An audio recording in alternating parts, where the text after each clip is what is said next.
আচ্ছা, আজ তোমাদেরকে অটোমেশন ইঞ্জিনিয়ারিং অ্যান্ড পিএলসির 10ম অধ্যায়ের পিএলসির মাধ্যমে মোটর স্টার্ট এর ল্যাডার ডায়াগ্রাম দেখাবো। একটা পিএলসির মাধ্যমে একটা মোটরকে কিভাবে আমরা অন অফ করতে পারি তার একটা ল্যাডার দেখাবো।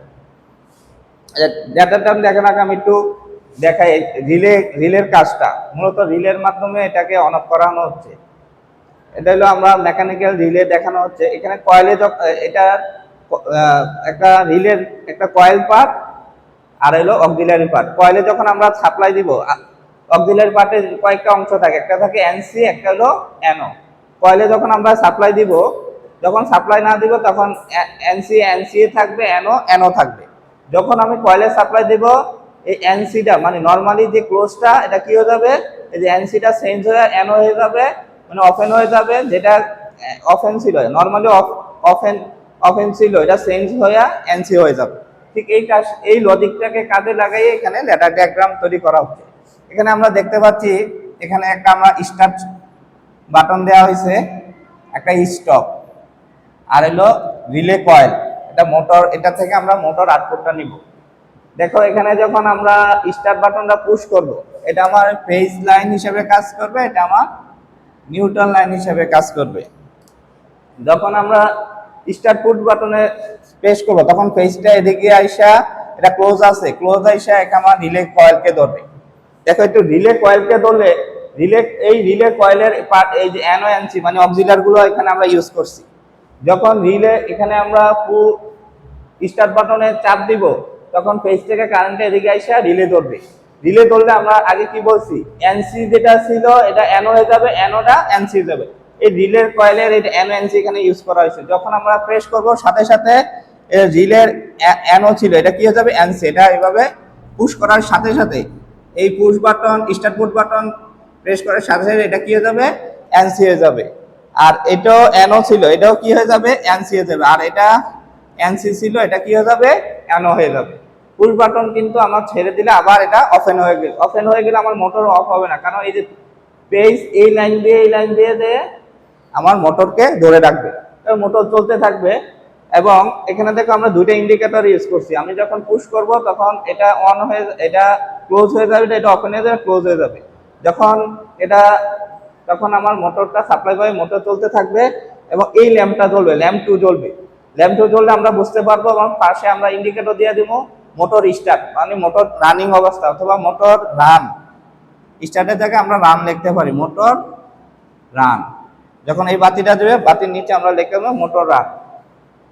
এখন আমি যদি এই মোটরটাকে অফ করতে চাই তাহলে কি করতে হবে, এই যে স্টপ পুশ বাটন, এটা যখন প্রেস করব, প্রেস করার সাথে সাথে এটা কি এনসিসি, এটা কি হয়ে যাবে, এন হয়ে যাবে। এখন দেখো সাপ্লাইটা এদিক দিয়ে আর এই যে মোটরে যাবে না, না যাওয়ার কারণে এই কয়েলটা ছেড়ে দিবে। কয়েলটা ছেড়ে দিলে আমার কি ঘটনা ঘটবে, আমার আগের পূর্বের অবস্থায় চলে আসবে।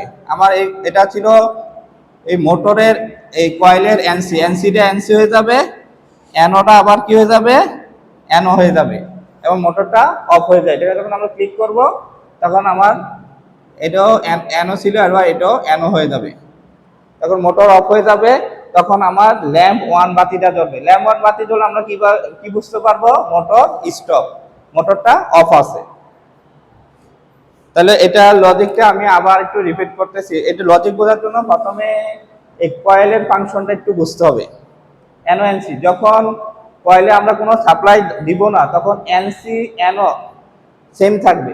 যখন আমি কয়েলে সাপ্লাই দিব তখন এনসিটা চেঞ্জ হয়ে এনসি মানে নর্মালি ক্লোজটা নর্মালি ওপেন হয়ে যাবে। নর্মালি ওপেন যে প্রান্তটা ছিল, এই যে নর্মালি ওপেন, এটা ওপেন হয়ে যাবে, এটা যুক্ত হয়ে যাবে। নর্মালি ওপেন যেটা ছিল এনসি, এই লজিকটা কাজে লাগাইয়ে এখানে আমরা ল্যাডার ডায়াগ্রাম অঙ্কন করছি। আমরা আবার দেখি, প্রথমে যখন স্টার্ট বাটন পুশ করব তখন স্টার্ট বাটন পুশ করার সাথে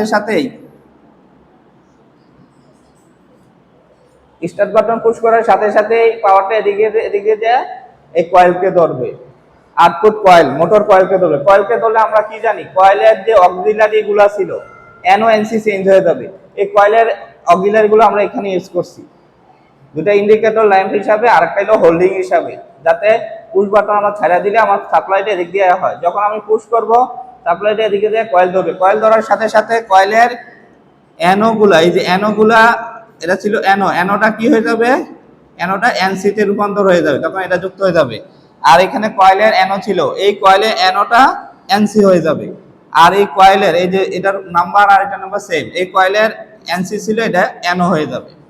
তখন কি দাঁড়ালো, পুশ বাটন যখন পুশ বাটনটা অটোমেটিক আবার রিটার্ন করে আবার অফেন হয়ে যায়, তখন সাপ্লাইয়ের এদিকে যায়, এটা মোটরকে ধরে রাখবে এবং এটা ক্লোজ হওয়ার কারণে ল্যাম্প টুটা জ্বলবে, তখন আমরা বুঝতে পারবো মোটর রান অবস্থা আছে, মোটর চলতে থাকবে। আবার আমরা যখন স্টপ পুশ বাটন ক্লিক করব, তখন এটা এনসি ছিল অ্যানো হয়ে যাবে, তখন সাপ্লাই এদিকে যাবে না, কয়েল ছেড়ে দিবে, কয়েলে সাপ্লাই যাবে না, কয়েলে সাপ্লাই না গেলে কয়েলটা ছেড়ে দিবে এবং আবার কন্টাক্টগুলো চেঞ্জ হয়ে যাবে।